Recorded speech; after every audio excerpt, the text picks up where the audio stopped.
Hello friends, welcome to my YouTube channel. So today in this video, I am going to show you how to use the magnification on this device. Simply go to settings and scroll to bottom. Here you can see the option accessibility. Tap on this one. Tap on vision enhancement. Scroll down. Here you can see the option magnification. Tap on this one. First of all, we need to enable this magnification shortcut.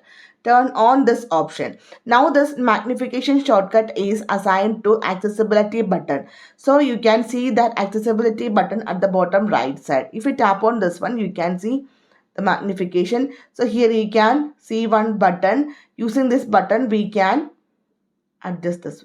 We can read this one. You can see.